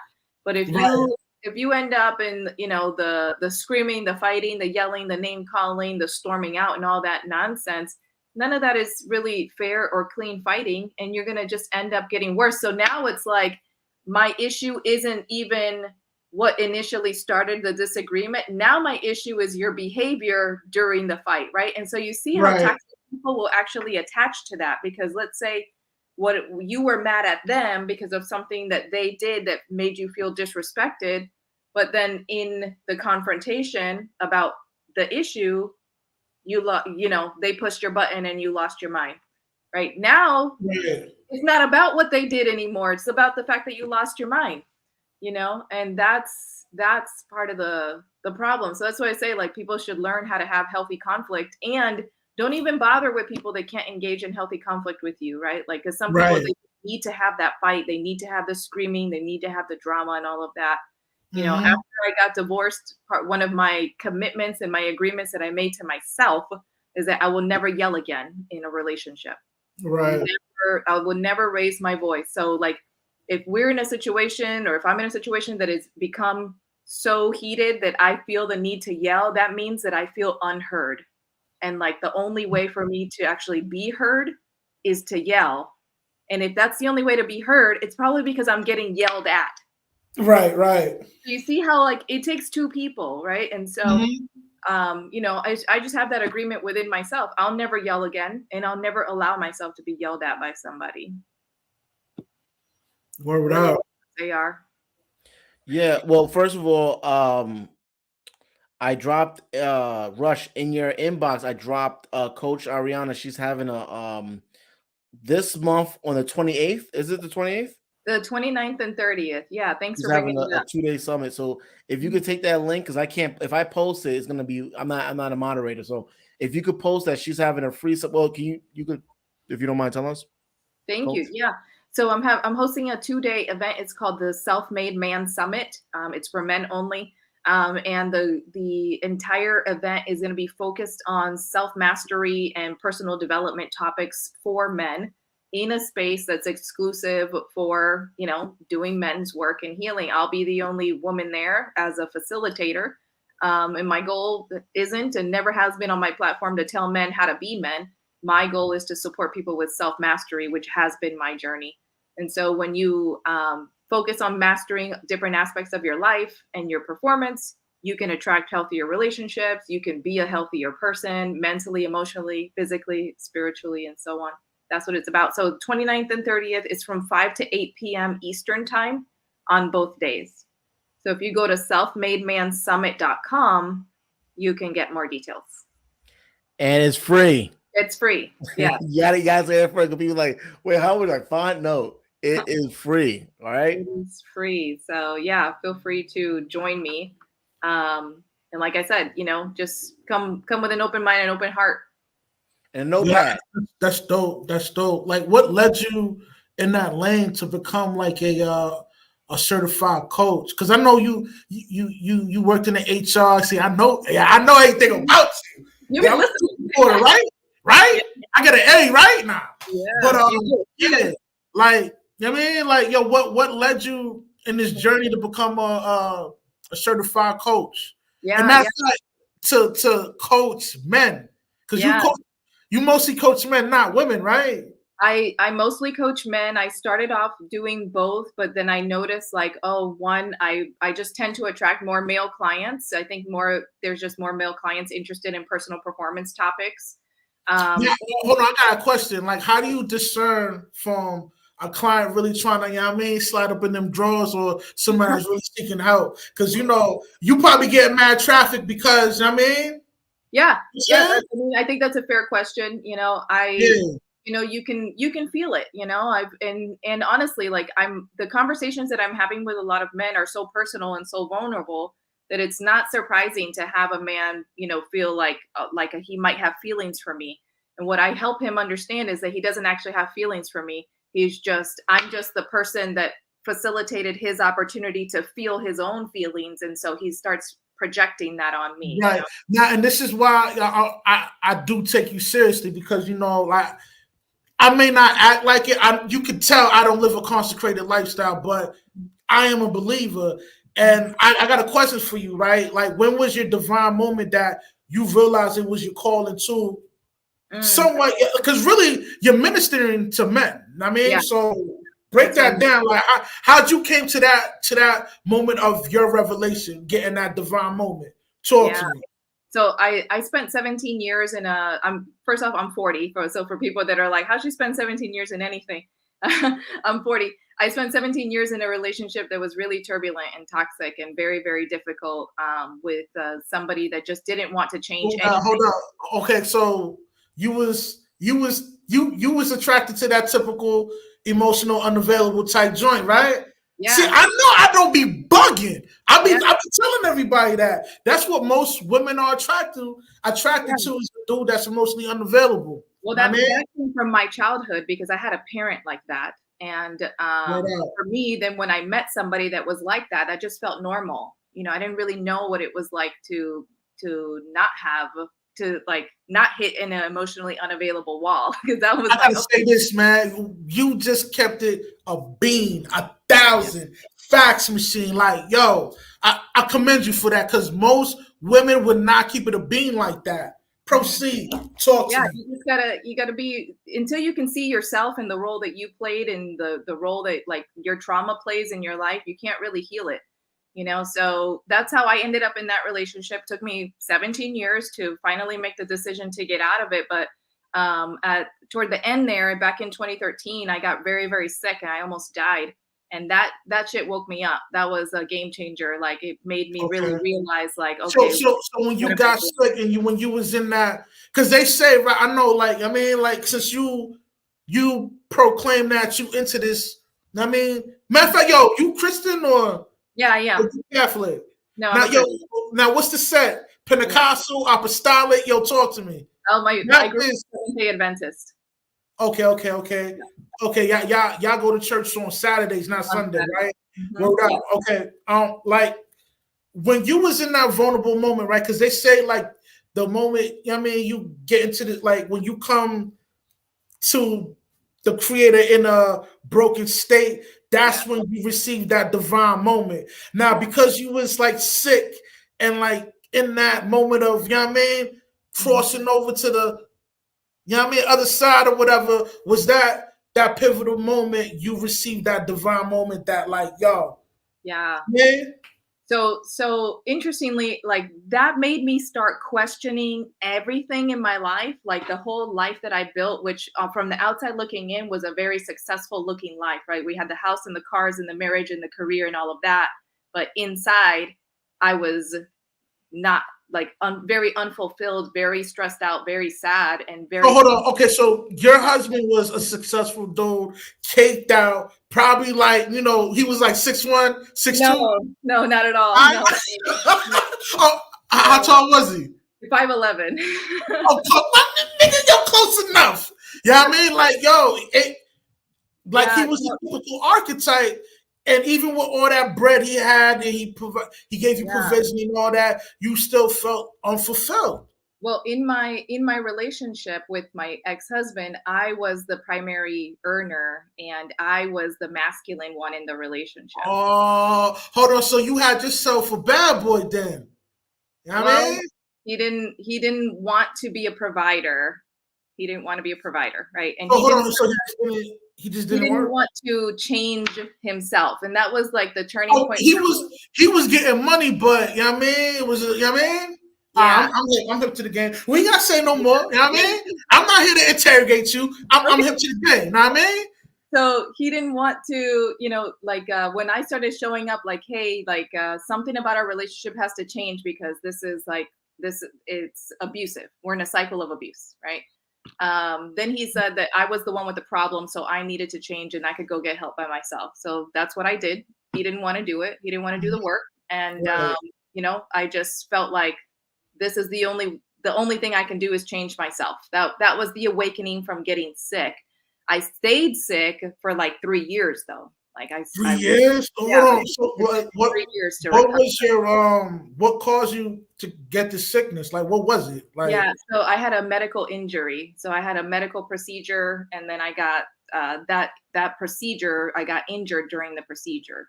Right. So that caused you to I'm hip. Word out. I needed a ton of surgeries after that I would not have needed if I didn't get injured from the first procedure, right? And then I lived in chronic pain for like 3 years, you know. So you was popping like perks and shit like that? Yeah. Yeah, that shit, yo. That shit is tough, man. Popping them joints. Yeah, that was the only way to survive, though. Yeah, man, because them shits is mad addictive, man. I mean, and absolutely. You know what I mean, yo, where I'm from, you know what I mean, yo, we gotta connect. Yo, we kind of dispersing that shit in the streets, yeah. Oh, I had access to that like candy. Like doctors will give you that like candy, right? Like they don't need. There's no control whatsoever. Nah, they don't give them out like candy. Like yo, they only they provide a certain amount of prescriptions every month. They're not gonna just give you perks like that. Know what I mean, and other shits. No. When I had my accident, I had a really bad car accident. My, you know, a doctor. I don't want to put him on a spot like that. No, he was just. It was just like whenever you need a refill. Yeah. What do you need? You know, here's a script. Yeah, it was very easy to get. And I knew that that was making me sick, but I couldn't. I mean, I just that was the only way for me to function was to take them. So anyway, it was like 3 years after my incident that I really started to have the awakening. And I'll tell you, this is a spiritual story of awakening. I started to hear a voice that said, "If you don't change your life, you're going to die." And honestly, at first, I was really scared. I was like, "What is this thing?" Like just now, this voice, right? When you hear this voice, right? Yeah. Like, is it more of a telepathic thing, and you hear it in your head, and it's like your voice, your own voice? It's not my voice. No, I knew it wasn't my voice. It was a man's voice, and it was very loud. It was very commanding, and it was like it was talking to me. It wasn't me talking to me. It was like something else, like more powerful than me talking to me. And I was super scared about whatever it was. But I'll tell you, like I woke up in the morning. That was the first thing I heard, and I went to bed at night. That was the last thing I heard, and it was nonstop all day. And it started off kind of like, you know, like a lower voice, and then it started getting progressively louder and louder with time. the more that I resisted it and just got scared. After going through that experience where I thought I was going to die, I thought to myself, if I tell anybody that I'm hearing a voice telling me that if I don't think you crazy. I know what you're talking about. I don't think you crazy. Put me in a nut house, that's really what I thought. I was like, they're going to think I'm suicidal. I can't tell anyone. So I didn't. Which is smart, because like, yo, if you dead, they low key be like, yo, come get these boys. She got to be in a padded room. Know what I mean? Yeah, well, I didn't have that kind of support around me. The people who were around me were very much bought into like this medical, trust the doctors and whatever they say is the truth. And I was not there, because a doctor was the one who injured me. So I was like, questioning everything that doctors were doing and why and what's the outcome of that and where's that going to get me kind of stuff. And so I came across very combative in my medical treatment, because I was scared of being injured again, or they're going to kill me next time. So, in this experience, I finally found somebody that I could trust. She was a Baptist reverend. She still is. And so I went to her, after forming a trusting relationship with her over like 3 months. And I just confided in her and said, look, I have to tell someone, because I'm really scared. I keep hearing this voice that's saying, if you don't change your life, you're going to die. And I don't know what it means. And she looked at me and she prayed over me, and she goes, oh, honey, that's not a literal death. That's a spiritual death. And I was like, what? Like, you want to break that down because most people aren't into religion like that. So yeah, so she basically explained to me that what I was hearing, what was coming to me, that like, that was a divine voice telling me that I needed to change my life. Probably, like, look at my career, look at my relationship that I was still in and was still toxic, and really start making some powerful decisions to change my life. Otherwise, there was going to be a consequence to it, right? Meaning, like, I can't keep ignoring what I'm in. I can't keep ignoring how abusive it is or how abusive it's becoming over time. I have to take some action on it. So that led me to eventually start thinking about what career path I could choose next, and how I might influence change in my relationship. And I did everything I could in my relationship to try to save it. One person can't save a relationship. Both people need to do it. He didn't want to do it. He didn't want to do any other work. So I knew I had to go. And that's what I did. With my career, I started to think about what are the aspects of my career that I love. And it was the part where I was doing executive coaching and, really getting in relationship stuff with people. So I decided to pursue coaching. I didn't know at that time that it was going to be for men. I just knew I'm just going to follow this calling on my spirit, and hopefully I won't die a spiritual death. I think that's amazing, man. That's a strong testimony, man. You know what I mean? And hopefully, if somebody hears this, man, maybe it inspire them to move on, consecrated lifestyle. You know what I mean? Yeah. And the very least, just follow the calling on your life and spirit. And if you just stay obedient to the calling, because that's where the spiritual death comes from, is when we are disobedient to the purpose of our life, so find the purpose, whatever it is, and be with it, even if it's scary. And I was scared for a long time. I told myself, I can't talk about men's issues. I'm not a man. Nobody's going to listen to me, but I kept feeling that calling, I need to be an active part of this conversation. And I don't see a lot of women out there doing it at all or doing it well. And I kept seeing how my male clients were responding really well. And they felt so supported for the first time. They felt supported and seen by a woman. And that gave them hope for the future, right? That gave them hope for themselves, that they could find women out there that had that type of thinking and mindset. And a lot of men, I had to really struggle with them and be like, bro, what you're in, the relationship you're in, where you're at, that ain't it. You need to get out. You need to get, you need to. Okay, now I gotta ask you this, Coach. How many simps do you deal with in your practice? Because from what you just explained right now, sounds like the attribute of a simp. So, a lot of men, and they're not necessarily simps, but they get caught up in abusive relationships with women. These relationships are toxic. They're turbulent. But think about it. Men have a lot invested in these relationships, whether that be kids or financial or time investment. Okay, like, yeah, I can understand from that perspective. right? Like women are usually the ones that are faster to pull the plug on a relationship than a man, Right. you know, even when he is being mistreated, you know? So a lot of times I just had to help him be able to see, like, you deserve to be treated better than this. Like this isn't relationship behavior from a woman that you should be accepting. You know, there's other women out there. And a lot of men are in these relationships thinking, well, if I'm not in this and I've already spent 5 years, 7 years, 10 years in it, like, what am I going to do next? Who am I going to be with? Right. And so it's just helping men see, like, there are good women out there. You know, just like women say there's no good men, you know, there's a lot of men saying there's no good women. Don't be lying on my platform like that, man. Come on, man. Well, there are good women out there. But Rush, right? Let me ask you, right? Yeah. So, like, well, me and my wife, I've been married for 8 years, but we're financially tied. We got business, we got stuff, real estate in each other's names and so forth, right? If we divorce, that's gonna fuck me up quite a bit. Yeah. If she comes home and starts saying, "Damn, nigga, why the fuck you didn't take that shit out?" You know what? Get the fuck out. You know what? I'm coming home tomorrow. No, honestly, I can't put my hands on her. Okay, I can't stand in front of the doorway. Right. Okay. Because she may be going live and I don't even fucking know about it, and showing the world that I'm being like a little bitch. Please don't leave. Stop. Don't. You know what exactly as a man? So I won't be a simp. What can I do in that situation? And you know I can't just pack up and leave and go where?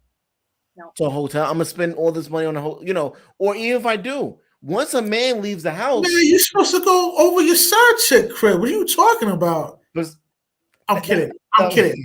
No, but now, what can I do? What can a man do in that situation? Women is not respecting him, and she's like, "Fuck you! I'm going out hot girl summer. I'm not gonna cheat, but I'm gonna go out there and do whatever I want to do." Yeah. What can you? Because you know the financial tide is on you. You leave, she financially earns. She leaves, she financially earns. What exactly can you do in that situation? Yeah. Not to mention that if you have kids in some states, if you leave, it's considered child abandonment, and you could lose custody of your kids in a divorce proceeding, right? So you're like literally living under the same. What can a man do though? I want to know. What can he do? Yeah. I mean, she don't want to go to counseling. She's not divorcing you, but she's like, no, fuck you. You're not a man. Yeah, you're not gonna like my answer. Nobody's gonna like my answer. Tell her to go. Tell her to go, and that you may or may not be waiting when she gets back. I may or may not be here when you return. That's all you need to know. Where are you going to go, right? You see how that table turned real quick, you know? Wait a minute. I was asking Rush. Here. Where are you going? Oh, I do? I would never be in a situation like that because I'm not crazy enough to get married out here, man. You crazy? Well, I mean, even when a woman has your child, man, you know, like if I got a BM, then you know what I mean, she ain't gonna be living with me. Yeah, but listen, I'll work out whatever we have to work out, but I won't be living with my BM. You crazy? But keep this in mind: you have a woman, y'all separate, you have a child. All these stories of another man. Every time you leave, you're allowing another man to tuck your child in at night. You're allowing another man to teach your child how to tie his shoe. And all of these cases, you don't know what's happening with your child.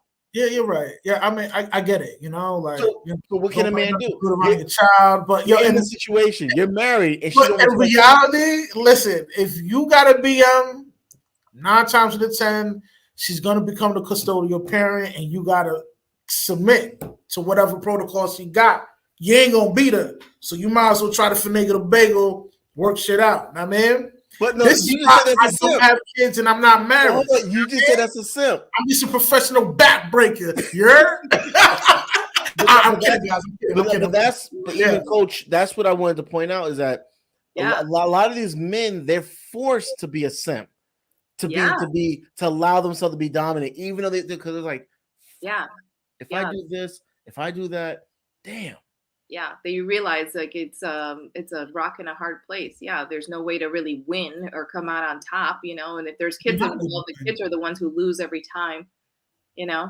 But yeah, I mean that's the best thing to do, because here's the thing: if you're dealing with a woman like that and she's all combative and emasculated and angry emasculating, masculine and angry and all of that, if you try to like beg her back, don't leave, let's work it out, all of that, you're just emasculating yourself more and emboldening her more, right? And so you're letting her continue to stay in the power position if you beg. So sure as shit, don't do that. Your only real option is to withdraw, right? Withdraw Right. this is one thing I said on the other on another show with alpha villains, right? Like and we talked about this. If you don't withdraw, you won't give her the opportunity to show you what she's willing to do to give back to the relationship or to get you back, right? So if you're just pursuing, you don't give yourself a chance to see what she's going to do when you pull back your provision and protection. If you pull back and she does nothing, that's your answer. If you pull back and she cares, she's gonna perk up and be like, oh no, wait a minute. Wait, I benefit way too much from this relationship to let him go easily. I better go back home and work shit out. Yeah, you should go home and work things out with your man. Get off them streets.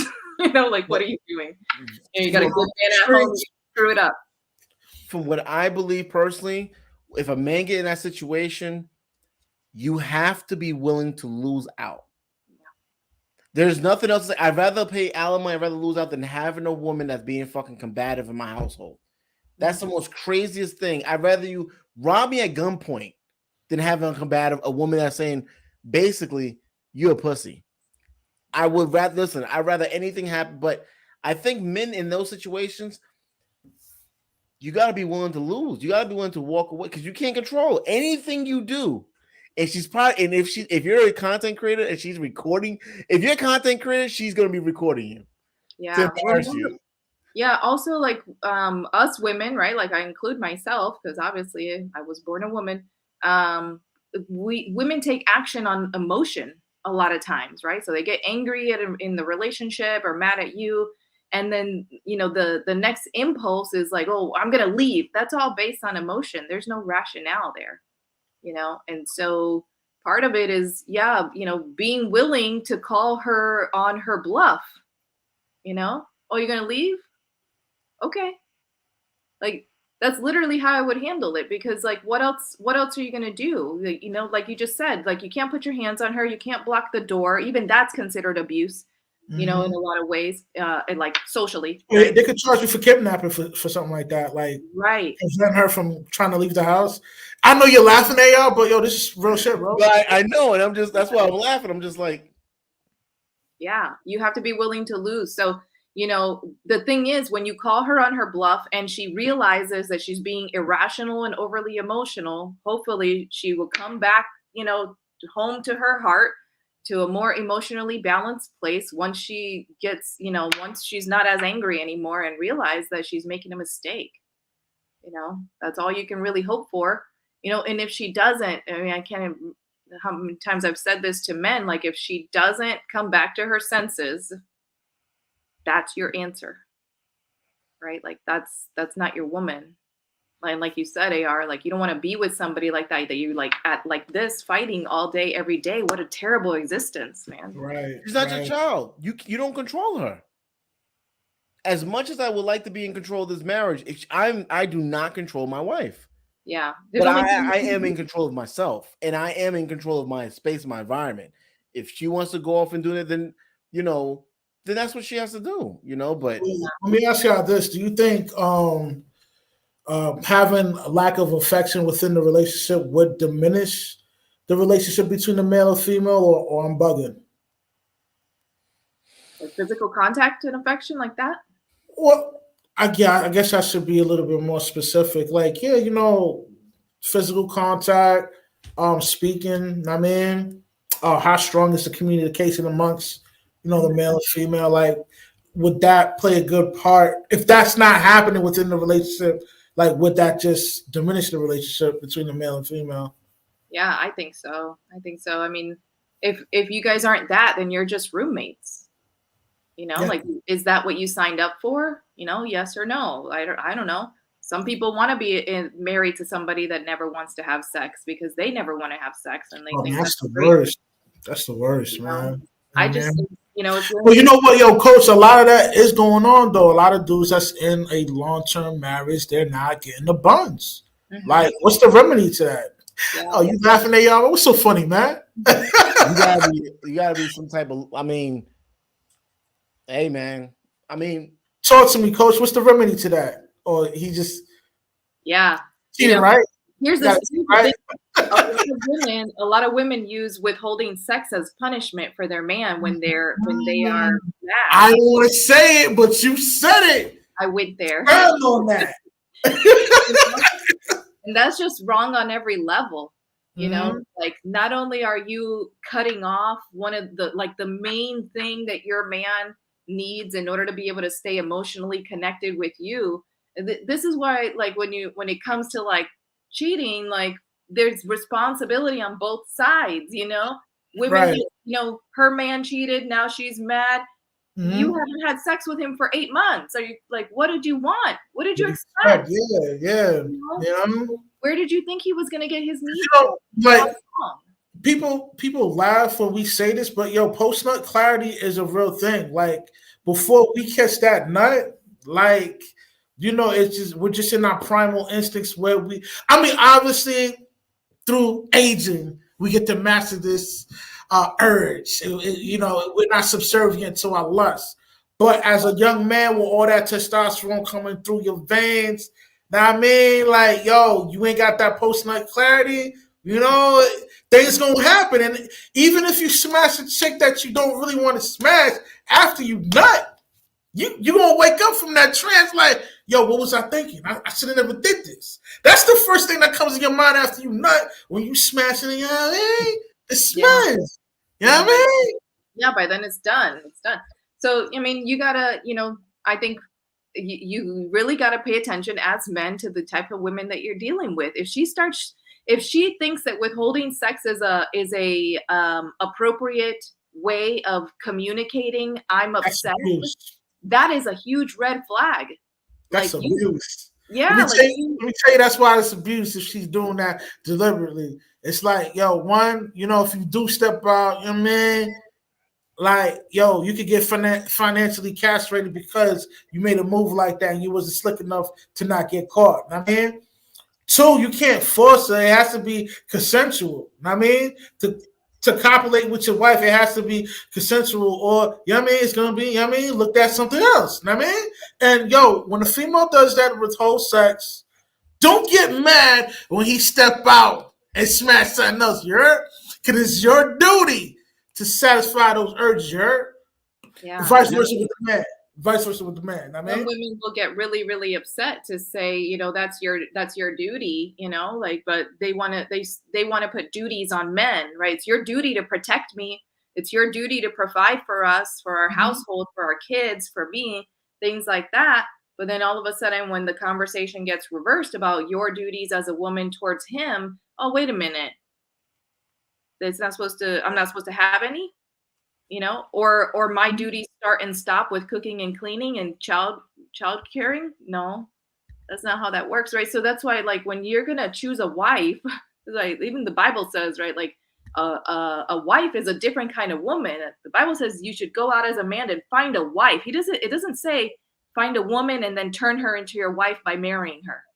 That's not what it says. Yo, I'm glad you broke that down. Wife, yeah, you find her. Right? Like, y'all got to be clear on that. This is a different caliber of woman. She's already a wife before you even showed up, right? And so you have to understand, like, a wife possesses certain types of values and understanding, and she was raised in a certain way to understand how to take care of a husband. Not only that, the other thing that I think a lot of women are missing is that when you're withholding sex from your man because you're mad, what are like, where are your sexual needs and needs for intimacy and closeness going? You probably never liked the nigga in the first place. That's entirely possible. Yeah. Right. But like, you're withholding that from yourself too, right? So you see how dumb that is, especially if you're with a man that you do actually love and care for. Coach, chicks out here, they go kamikaze sometime, right? You know what I mean? So that's not like an abnormal thing. A chick, like, you know what I mean. I ain't gonna say it, but you know what I mean. You heard? But yo, I gotta cut this shit short.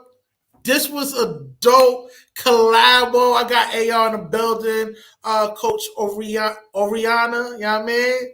You know what I mean? Like, yo, I want y'all to give y'all final thoughts before I dip. You know what I mean? You go, I'll Coach. let AR go. Oh well, listen. I just want to say, listen, to Chaotic Truth, Rush, and so forth, man. I appreciate you. Even you could invite anybody else, but you invited me, and I highly do appreciate it. Subscribe to this YouTube channel, and the self-made man summit. That's how you say it, right? Yes, sir. It's free. Just check it out, free. And you stingy motherfuckers, if you find it to be useful, donate. Fucking donate. Let's stop with the dumb shit. If you find, I believe it's going to be helpful. I'm going to attend to it, and that's really what I want to say. I want people to attend to something, to tend to that, and learn how to build yourself. But I just appreciate being here. Yeah. Thank you, AR. You're awesome. Yep. Yeah, no, I just want to say thank you to Rush for hosting. Thank you, AR. Again, it's so nice to be in the room with you once more. For the people who are in our audience here, virtually watching, and connecting with us, got some great comments. I appreciate you guys too. Thanks for listening, and engaging. That's having an engaged audience, even if it's a small one, but having an engaged audience is everything. Makes all the difference. That lets us know we're not here talking to ourselves. Word out. Word out. If there's any way that, in any context that you found value from this conversation, then please, subscribe if you're not already subscribed to Rush's channel, AR's channel, and mine. We'd love to have you. Let's keep talking. That's what we need to do. Let's keep building community and keep having these conversations. Word out. Well, you know what I mean? Yo, my final thought is seek wisdom, practice humility, and remain sucker free. You heard? I'm out. One love. You heard? Peace.